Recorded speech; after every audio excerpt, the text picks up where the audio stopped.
किसी जंगल में दो बिल्लियां रहती थीं, एक बली काली और दूसरी ऑरेंज थी। दोनों आपस में इत्तेफाक से रहती थीं और मिलजुल कर शिकार खेलती। खाने को जो कुछ मिल जाता मिल बांट कर खा लेती। काली बली कोई शिकार करती तो वो ऑरेंज बली को बिला लेती और ऑरेंज बली को कोई शिकार मिलता तो वो भी अकेले ना खाती। दोनों हंसी खुशी रहती थी। एक दिन काली बली गांव में चली गई। वो एक घर में दाखिल हुई और वहां से इसे घी की रोटी मिल गई। इसने पहले कभी घी वाली रोटी नहीं खाई थी, इसलिए घी की खुशबू इसे बेहद पसंद आई। गांव में कुत्ते भी थे और वो कुत्तों से बहुत डरती थी, इसलिए वहीं बैठकर खाने की बजाय रोटी उठाकर जंगल की तरफ भागी। इसने सोचा कि ये घी की रोटी तो बड़ी मजेदार है, इसलिए ये मैं अकेले ही खाऊंगी। काली बली जूं ही जंगल में दाखिल हुई, ऑरेंज बली दौड़ी दौड़ी उसके पास आई। इसे भी घी की खुशबू पसंद आई थी।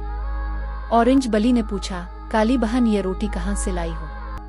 काली बली बोली, मैं आज गांव गई थी, वहाँ मुझे ये रोटी मिली है। गांव में कुत्ते भी थे, मैं उनसे बचती हुई मुश्किल से यहाँ आई हूँ। ऑरेंज बली ने कहा, आओ मिलकर रोटी खाएं। जिस पर काली बली बोली, नाना ये रोटी मैं बड़ी मुश्किल से उठाकर लाई हूँ, इसलिए मैं अकेली ही खाऊंगी।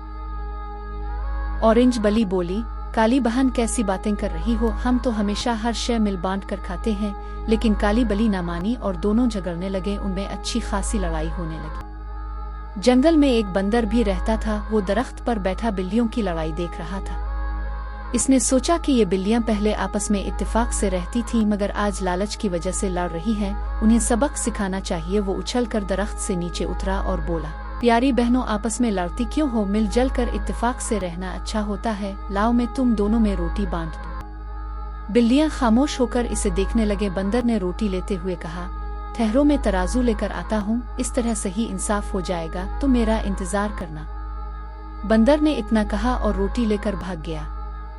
बिल्लियां देर तक इसका इंतजार करती रहें। उन्हें खबर तक न हुई कि बंदर दरख्त पर बैठा रोटी चट कर गया है। जब काफी देर गुजर गई और बंदर वापस न आया तो बिल्लियां समझ गईं कि उन्हें अपने लालच की सजा मिल चुकी है। जिस पर ऑरेंज बली बोली, काली बहन देखा तुमने लड़ाई का अंजाम? हाँ बहन, गलती मेरी ही थी। काली बली ने एतराफ करते हुए अपना सर झुका लिया।